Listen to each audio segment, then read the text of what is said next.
विद्यार्थी मित्रांनो, या व्हिडिओमध्ये आपण 2020 मधील झालेला इयत्ता 8वीचा स्कॉलरशिप पेपर आपण तृतीय भाषा म्हणजेच इंग्लिश या विषयाचा पेपर आपण या व्हिडिओमध्ये सॉल्व्ह करणार आहोत.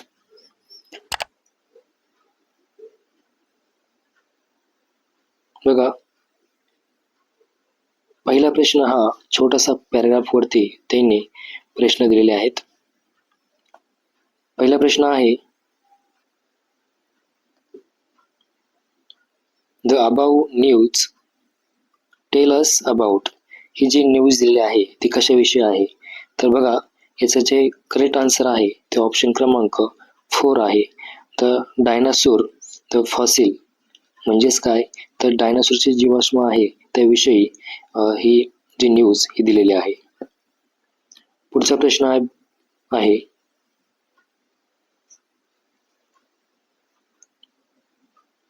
complete the dialogue with correct option.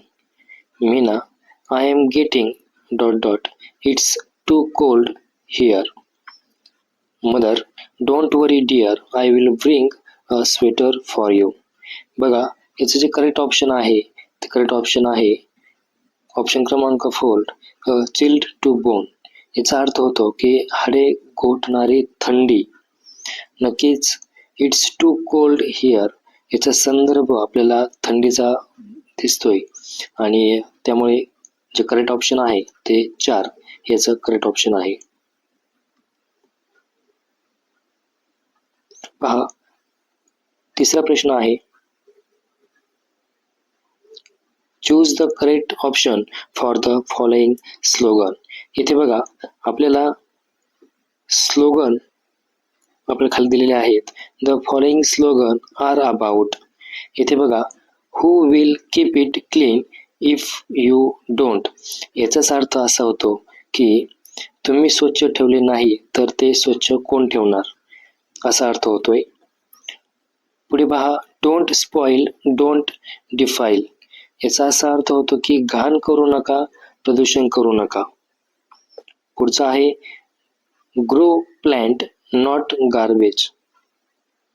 याचा असा अर्थ होतो की कचरा नव्हे, झाडे लावा. आणि शेवटचा आहे ते keep your area clean and beautiful. म्हणजेच काय, आपला परिसर स्वच्छ आणि सुंदर ठेवा. इथे बघा, हे चारही स्लोगन हे क्लीननेस किंवा आपण त्याला एन्व्हायरमेंटशी संबंधित आहेत. त्यामुळे याचा करेक्ट ऑप्शन ऑप्शन क्रमांक 3 आणि ऑप्शन क्रमांक 4 हा आहे.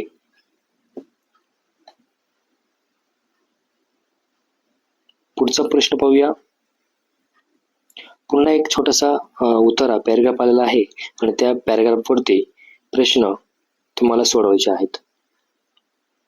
दिलेला पॅराग्राफ हा व्यवस्थितपणे रीड करायचा आहे आणि त्या खालील प्रश्न हे तुम्हाला रीड करायचे आहेत. बघा, चौथा प्रश्न आहे, choose the correct option. The passage tail us about. हा जो पॅसेज आहे तो आपल्याला कशाविषयी सांगत आहे? तर बघा, याचा जो करेक्ट ऑप्शन आहे तो ऑप्शन क्रमांक 2, the information about the Kabir Sant poet याविषयी आपल्याला हा पॅराग्राफ सांगत आहे. पुढचा प्रश्न पाहूया, which Hindi words is mention in the passage. इथे बघा, या पॅसेजमध्ये हिंदी वर्ड हा कोणता दिलेला आहे? तर बघा, इथे दोहा म्हणजेच ऑप्शन क्रमांक 3 याचं करेक्ट ऑप्शन असणार आहे. दोहा हा हिंदी वर्ड इथे मेन्शन केलेला आहे. पुढचा प्रश्न पाहूया, complete the web by choosing the correct words. इथे बघा, वेब म्हणजेच संबंधित असणारे शब्द आपल्याला तिथे लिहायचे आहेत. इथे बघा, कबीर्स कपलेट्स म्हणजेच काय, तर जे कबीरच्या ज्या 2 समान किंवा यमक जुळणाऱ्या ज्या गोष्टी आहेत त्या आपल्याला इथे लिहायच्या आहेत. तुम्ही जर पॅराग्राफमध्ये जर व्यवस्थित पाहिलं तर इथे बघा, he wrote couplets and dohas and short poem, though his composition are short and simply they convey profound meaning and wisdom. इथे बघा, तुम्हाला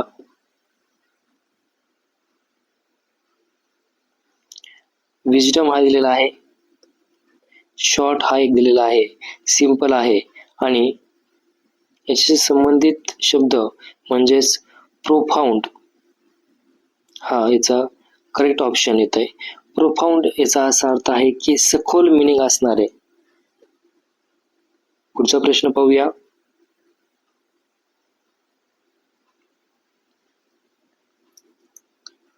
what is the mood in following short note? कोणत्या प्रकारचा मूड हा खालील सेंटेन्स मध्ये आपल्याला जाणवतोय किंवा बघायला भेटतोय. पाहूया. Choose the correct option. I am always there in your hours of need. May his or her soul rest in peace. Words fall short to express my sorrow. इथे बघा, आपल्याला हॅपी, सरप्राईज किंवा वंडर ह्या कोणत्याही प्रकारचा mood किंवा भाव इथं दिसत नाहीये, तर एक दुःखी प्रकारचं किंवा आपण त्याला सॅड म्हणूया. त्यामुळे ऑप्शन क्रमांक 3 हे करेक्ट ऑप्शन आहे.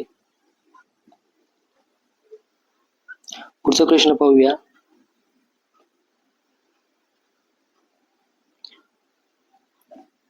Read the following procedure and choose one correct alternative. These method are used for. खाली दिलेल्या ज्या मेथड आहेत त्या मेथड नुसार कोणता पर्याय योग्य आहे हे आपण आपल्याला पाहायचंय. बघा, वॉशिंग म्हणजे धुणे किंवा क्लीन करणं. सोकिंग म्हणजे काय, तर भिजवणे.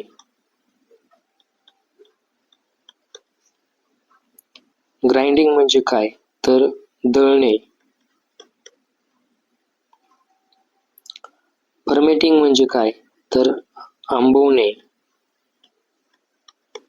आणि स्ट्रीमिंग म्हणजे वाफवणे.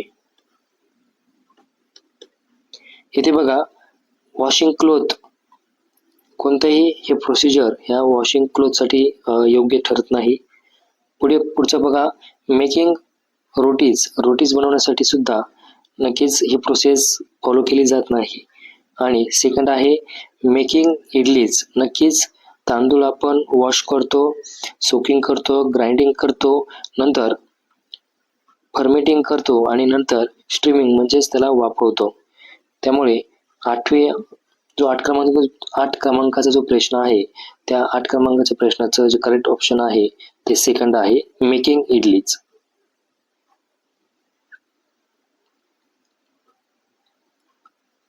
बघा, पुढचा जो प्रश्न आहे, read the following riddles and choose one correct option.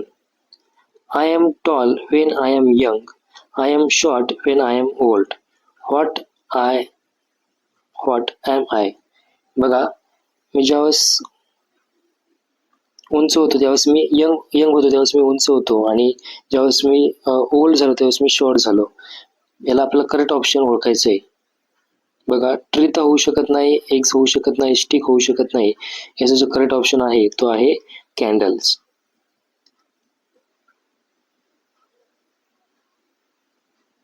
पुढे बघा, पॅराग्राफ दिलेला आहे आणि त्यातला जो 10 क्रमांकाचा जो क्वेश्चन आहे हा कॅन्सल करण्यात आलेला आहे. त्यामुळे आपण पुढचा प्रश्न पाहूया.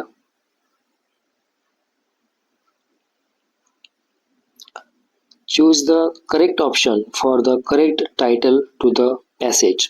इथे बघा, आपल्याला करेक्ट टायटल, ज्या पॅसेजला आपलं जे टायटल आहे ते आपल्याला या ऑप्शन मधून सिलेक्ट करायचं आहे. पॅसेज कशाविषयी आहे, कोणता आहे, पॅसेज हा पॉज करून व्यवस्थितपणे रीड करा आणि या ऑप्शन मधील योग्य ते आन्सर सिलेक्ट करा. इथे बघा, हा जो पॅसेज आहे तो celebrate Holy with natural colour याविषयी दिलेला आहे. त्यामुळे याचा करेक्ट जे ऑप्शन आहे ते ऑप्शन क्रमांक सेकंड असणार आहे. पुढचा प्रश्न पाहूया.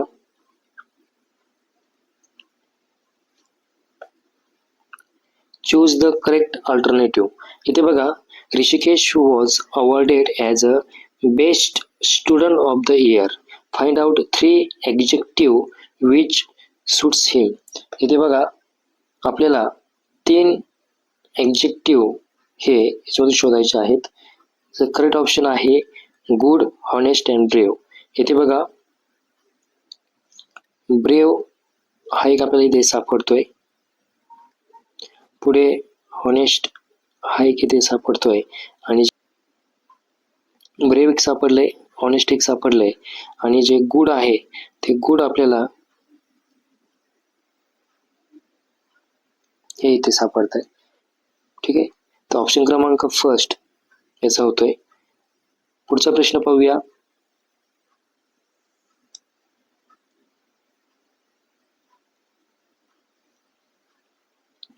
Choose the correct alternative from the following. इथे बघा, the sun is not as hot as tea. हे ऑप्शन सुद्धा त्याचा मिनिंग योग्य ठरत नाही, कारण की the sun is not as hot as tea पेक्षा सन हा हॉट नाही असा अर्थ होतो. त्यामुळे हा ऑप्शन चुकीचा होतोय, करेक्ट होत नाहीये. The candle is hotter than fire. म्हणजे फायरपेक्षा, आगीपेक्षा कॅन्डल ह्या हॉटर असतात असा अर्थ होतोय. हा सुद्धा चुकीचा अर्थ आहे. चौथा आहे the candle is hotter than sun. सनपेक्षा कॅन्डल ह्या हॉट असतात. हा सुद्धा चुकीचा आहे. त्यामुळे ऑप्शन क्रमांक जो 3 आहे, the fire is hotter than candle, हा योग्य ठरतो. पुढचा प्रश्न पाहूया.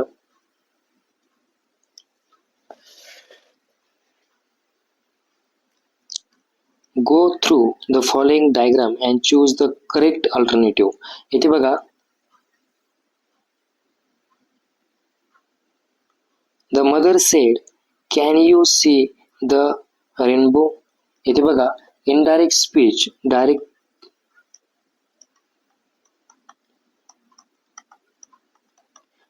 इनडायरेक्ट स्पीच मधील हे सेंटेन्स आहे आणि इथे 4 ऑप्शन दिलेले आहेत. तर 4 पैकी आपल्याला योग्य तो ऑप्शन सिलेक्ट करायचा आहे.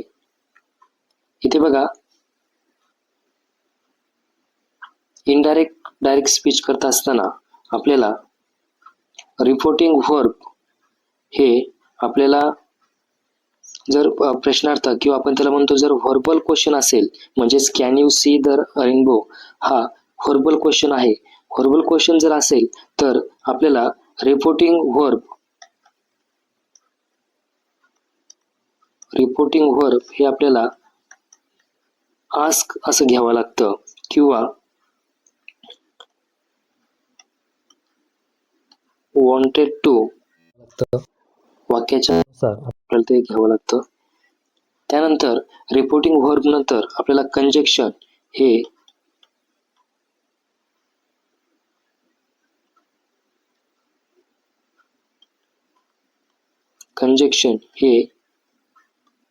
इफ किंवा वेदर घ्यावं लागतं. इथे बघा, आपल्याला आणि जे उरलेलं जे वाक्य आहे तर हे सर्व विधानार्थी वाक्यामध्ये आपण जे आपण नियम जे वापरतो त्या नियमानुसार हे उरलेलं वाक्य आपल्याला वापरावं लागतं. बघा, नक्कीच हे व्हर्बल क्वेश्चनचं वाक्य असल्यामुळे जे ऑप्शन क्रमांक जो चौथा आहे, म्हणजेच जे सेकंड वाक्य आहे, द मदर आस्क. सेडच्या ऐवजी आपल्याला इथे आस्क घ्यावा लागणार आहे. The mother ask if can you see the rainbow. इथं यू या जागी ही होणार, कॅनच्या जागी कुड होणार, सी द रेनबो असं वाक्य होणार. त्यामुळे ऑप्शन क्रमांक 2 हे ऑप्शन आपल्याला योग्य आहे किंवा योग्य असणार आहे. पुढचा प्रश्न पाहूया.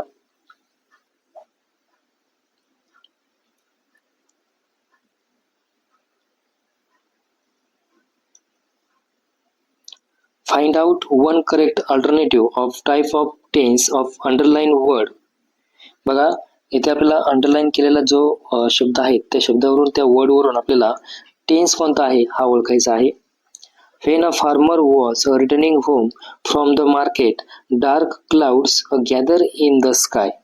इथे बघा was returning हा आपला अंडरलाईन केलेला वर्ड आहे. इथे बघा was आलेला आहे.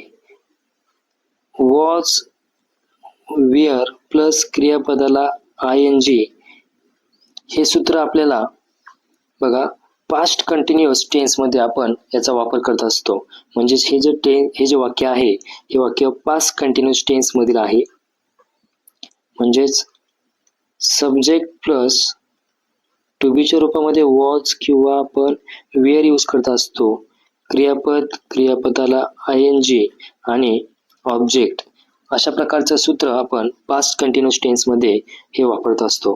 त्यामुळे याचं करेक्ट ऑप्शन जे असणार आहे ते थर्ड पास्ट कंटिन्युअस टेन्स. पुढचा प्रश्न पाहूया.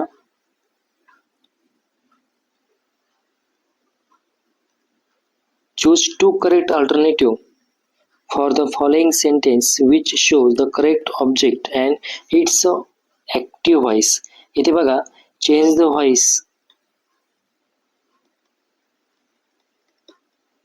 व्हॉइस मधील दोन प्रकार पडतात. तो म्हणजे पहिला आहे ऍक्टिव्ह व्हॉइस आणि दुसरा आहे पॅसिव्ह व्हॉइस. इथे बघा ऍक्टिव्ह व्हॉइस आणि पॅसिव्ह व्हॉइस करत असताना हे जे दिलेलं वाक्य आहे ते दिलेलं वाक्य आपल्याला हे पॅसिव्ह व्हॉइस मधलं आहे. ते आपल्याला त्यांनी प्रश्नामध्ये आपल्याला काय सांगितलंय तर which show the correct object and its active voice. Active voice आपल्याला ओळखायचा आहे. तो ऍक्टिव्ह व्हॉइस आपल्याला फर्स्ट अँड थर्ड हा ऍक्टिव्ह व्हॉइस असणार आहे. कारण की माय sister taken away my toes हे वाक्य आपल्याला पॅसिव्ह व्हॉइस करतात नाही किंवा आपल्याला ऍक्टिव्ह व्हॉइसही करतात नाही. कारण माय सिस्टर इथे टूक हवं होतं. जर टूक आलं असतं तर आपल्याला ते ऍक्टिव्ह व्हॉइसचं पॅसिव्ह व्हॉइस करता आलं असतं. माय सिस्टर हॅज टेकन अवे माय टो हे सुद्धा होत नाही कारण इथे हॅज आलेलं आहे. त्यामुळे जे ऑप्शन उरतात ते my sister had taken away my toes आणि my sister had taken away हे दोन ऑप्शन आहेत. हे करेक्ट ऑप्शन आहेत.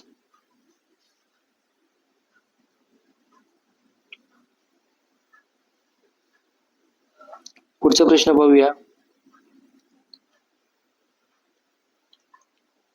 Choose correct alternative. If fear place होतं, व्हायचं रिझन होतं, देन व्हेनचं काय होईल तर व्हेन हे आपल्याला टाइम दर्शवतं. त्यामुळे इथे ऑप्शन क्रमांक 4 हा योग्य असणार आहे. पुढचा प्रश्न आहे चूज द ओड man out choose the correct alternative. इथे बघा पहिल्या शेत कॅन आहे, मे आहे, मस्ट आहे.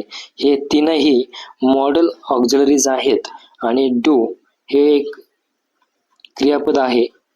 त्यामुळे करेक्ट ऑप्शन हे 2 असणार आहे कारण ते 4 क्रमांक दिलेला आहे, 4 क्रमांक दिलेला आहे. पुढचा प्रश्न पाहूया.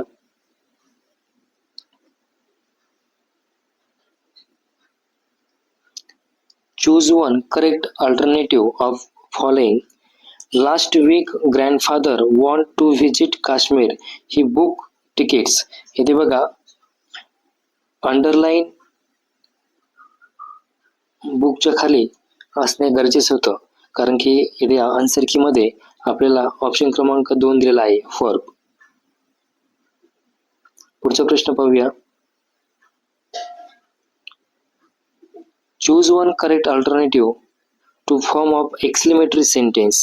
इथे बघा दिलेले जे शब्दांचा आपल्याला एक्सक्लेमेटरी सेंटेन्स आपल्याला तयार करायचं आहे आणि ज्या 4 ऑप्शन पैकी योग्य ते एक्सक्लेमेटरी सेंटेन्स असलेलं आपल्याला ते निवडायचं आहे, योग्य पर्याय आपल्याला सिलेक्ट करायचा आहे. आता बघा, एक्सक्लेमेटरी सेंटेन्स करत असताना आपण फॉट प्लस एक किंवा अँड द हे आर्टिकल आपण यूज करत असतो. पुढे adjective plus noun plus subject plus verb आणि शेवटला एक्सक्लेमेशन मार्क हे देत असतो. इथे बघा, ऑप्शन क्रमांक फर्स्ट मध्ये fought article A and the हे आर्टिकल आहे. पुन्हा हॉरिबल ड्रीम, ड्रीम कसं होतं तर ते हॉरिबल होतं, हे ॲडजेक्टिव्ह आहे. ड्रीम हे नाउन आहे. इट्स हे आपण त्याला सब्जेक्ट म्हणतो आणि इज हे वर्ब आहे. शेवटला एक्सक्लेमेशन मार्क आहे. त्यामुळे ऑप्शन क्रमांक फर्स्ट याचं योग्य ऑप्शन होतंय. इथे बघा, पुढचा प्रश्न आहे choose the correct alternative, find out the word which has not suffix. इथे बघा, which has not suffix, suffix खालील दिलेल्या शब्दांपैकी वर्डपैकी कोणता सफिक्स नाहीये हा ओळखायचा आहे. सफिक्स म्हणजे काय तर दिलेल्या रूट वर्डच्या शेवटी काही लेटर लावून आपण मिनिंगफुल जे वर्ड तयार करतो त्याला आपण सफिक्स म्हणतो. आणि प्रफिक्स म्हणजे रूट वर्ड च्या सुरुवातीला काही शब्द लावून आपण मिनिंगफुल जे रूट वर्ड आपण किंवा मिनिंगफुल वर्ड आपण तयार करतो त्याला प्रफिक्स असे म्हणतो. इथे बघा, प्रिस्क्रिप्शन हा सुद्धा सफिक्स होतोय, डिस्क्रिप्शन हा सुद्धा सफिक्स होतोय, प्रिस्क्रिप्शन हा सुद्धा सफिक्स होतोय, परंतु मेन्शन हा मात्र सफिक्स होत नाहीये. त्यामुळे जे ऑप्शन क्रमांक असणार आहे करेक्ट हे सेकंड असणार आहे.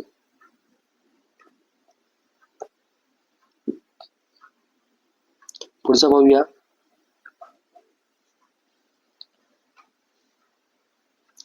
Choose to correct alternative from the following. Dinosaur were reptiles म्हणजेच सरपटणारा प्राणी.